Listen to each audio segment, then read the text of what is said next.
Welcome to the Daily News Nuggets recap from today's live broadcast. It's the news show that brings you the latest headlines on any stocks that impact the Kid Broker's current and potential future stocks. Tweet the show at Kid Brokers or shoot us an email. It's dnn@kidbrokers.com. But the best way to interact with the show is to send us a message during the live broadcast. The market is down for the most part. We have a couple of stocks that are up, but some of the key ones are up. Apple is down, GameStop is still slipping, but Nintendo is up 2.3%, and I think that'll keep climbing as we get more and more news on how the Switch is performing. All right, in a previous episode, we talked about AMD. We were doing some speculating on AMD. I'm still looking very closely at them. They were down another 3%, I believe, today. I don't have them as part of our ticker, but we're starting to take a closer look at AMD. We did the article where they're partnering with Bethesda, and they look like an interesting speculation pick. AMD does. They're down about 20% over the last 5 days, so it's a big chunk, a big drop, and that could be a quick pickup if I like what I see with their partnership.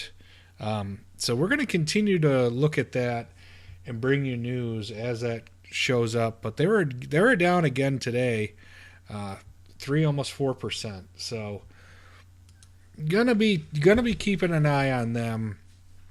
They could be an area to make money. I haven't fully gotten through the different reviews of their new chips, or their new processors, but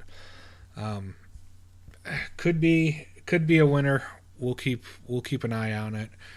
But today we're speculating on Sqnxf, and this is a picture I got on the computer right now of an upcoming game, Project Octotraveler.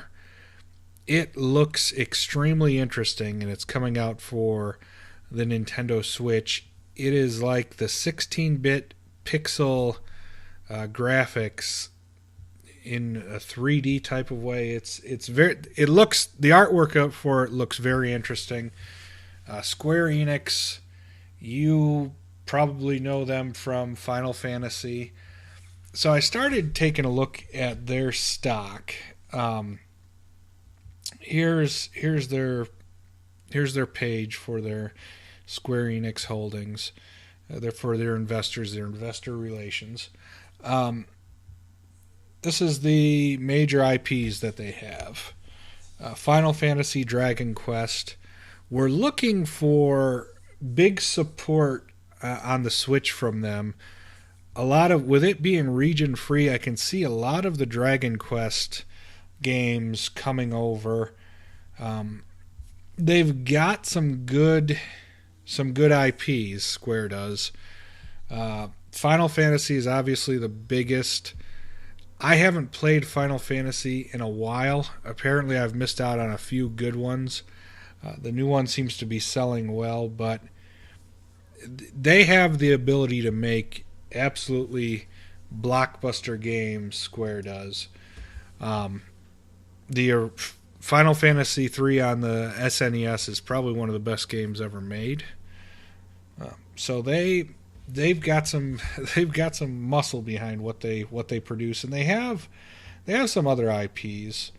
Kingdom Hearts is a big seller. It's a tie-in to Disney there. They publish some other ones. Not a lot of standouts, but they have Tomb Raider and so on and so forth. But their stock caught my eye. Doing some research on it. They are at $30 right now, but they pay a 2% dividend. I didn't know that they paid out, but they do a small dividend. I was reading on their investor page. It goes into detail about when they pay it out, so it's not a scheduled dividend, but they do try and pay their investors for owning stock. But I'm looking at them, and they have some fairly sound fundamentals. Square does. I'll pull up some data here, so I got some actual numbers to talk with you about. But they didn't have a lot of debt, and they're fairly cheap, PE wise, price to earnings, compared to some of the other ones. We're big on Activision. Um, Activision's one of our key holdings, and we pump Activision up a lot. 18 times forward earnings, so it's cheaper than Activision. So let's see. Statistic wise, it's above its 52 or 50-day moving average, and it's above its 200-day moving average. So that means that it's got a little bit of momentum behind it, which is a good thing. Um, let's see their debt. They got close to $1 billion in cash and $76 million in debt. So they're not going to just go out of business like THQ did. They shouldn't, anyways, but they're in a lot better financial situation than THQ. And my main reason was this new game that they have. Very interested to see it come out for the Switch. There's not a lot known about Project Octo Traveler. It looks gorgeous, and if they put behind it their role-playing game system that they're kind of famous for and having a lot of depth to it, I think it's going to sell a lot. So Square Enix is one we're going to start speculating on. We may add it to the portfolio as we look for these gaming companies that who's going to become the P&G and J&J or Coke and Pepsi.